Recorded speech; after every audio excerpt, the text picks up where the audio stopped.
Okay, let's dive into the May 3rd local elections in Texas. We saw voters, well, really across the state, send quite a message. Yeah, a definite rejection of a number of far-right candidates, especially in those school board and city council races. Right, and it wasn't just one spot. We're talking Tarrant County, Collin County, down to San Antonio, Dallas. It was pretty widespread. It seems like voters often opted for candidates talking more about uh, public education, maybe inclusivity, just practical governing. Suggesting maybe a pushback against some of the culture war stuff and the really partisan agendas we see creeping into local politics. Exactly. And the consistency across different areas is what's really interesting here. Take Tarrant County, for example. Okay. That group, Patriot Mobile, the Christian nationalist group, they backed a lot of school board candidates pretty heavily. And how did they do? Well, all of their endorsed candidates lost. In Mansfield ISD, Keller ISD, Grapevine Colleyville. A complete wipeout for them there. Wow, that's significant, especially given their past successes in some of those areas. It really is. And it wasn't just Patriot Mobile having a bad night in Tarrant. No. The Tarrant County GOP, they went 0 for 11 in the biggest cities. Fort Worth, Arlington, Mansfield. A really tough showing.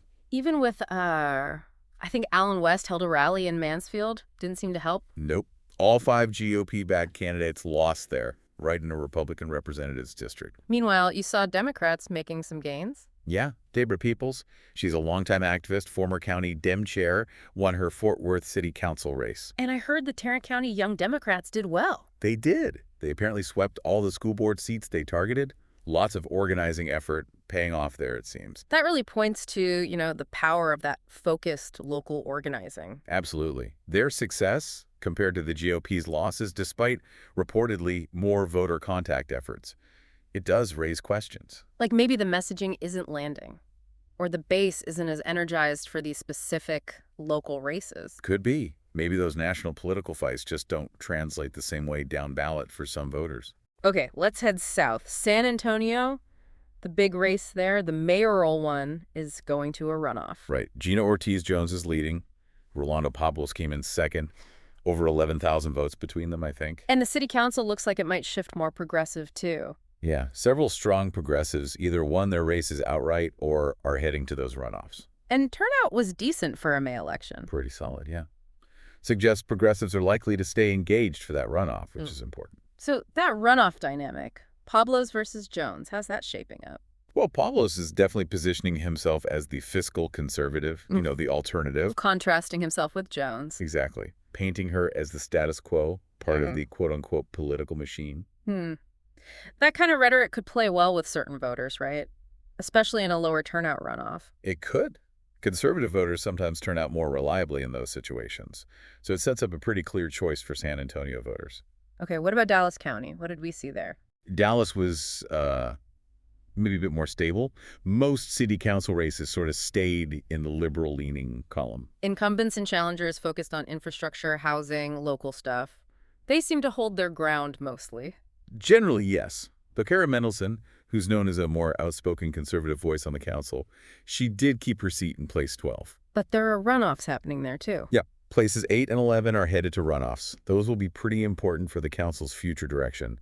Definitely races to watch. Right. So even holding steady is, significant in its own way.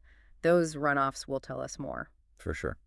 Now, Collin County. This one felt like a bit of a headline grabber. Oh, absolutely. Collin County, long seen as this solid Republican bastion. Well, maybe not so solid anymore. Democrats made real breakthroughs. Significant ones. Flipped seats, made gains in school boards in McKinney, Melissa, Murphy, Plano, Richardson.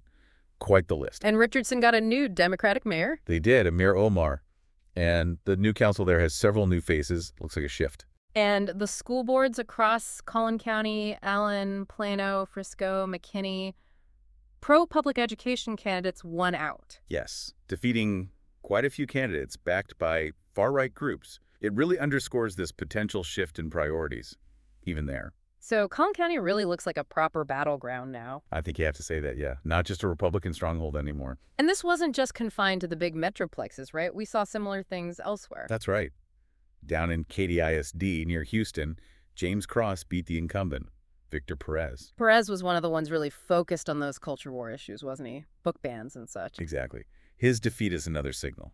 Okay. And you had LaDonna Sherwood winning in Beaumont's Ward 3, Rowlett elected a new Democratic mayor. So it's popping up in suburbs, smaller towns.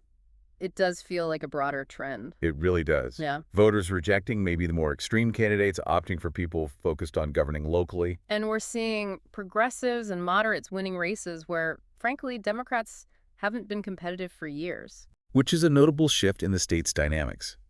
And these local races, I mean, they matter directly, right? Oh, hugely. School curriculum, city budgets, local rules on inclusivity. And they build the bench, potentially, for future statewide leaders, too. So, digging into the analysis a bit, this defeat of conservative school board candidates, especially in places like Tarrant County that were hotspots for curriculum debates, that's a real setback for that movement. It seems to be, yeah, a setback for the groups trying to heavily influence schools around issues of race, sex, gender. And the influence of groups like Patriot Mobile Action, which seemed pretty potent before, appears diminished, at least in this round. Definitely. Their lack of success this time is notable. And even with the Tarrant GOP trying harder on voter contact, the losses were widespread. Which might suggest what? A lack of urgency among average Republican voters for these specific local fights, maybe after the national elections? Possibly.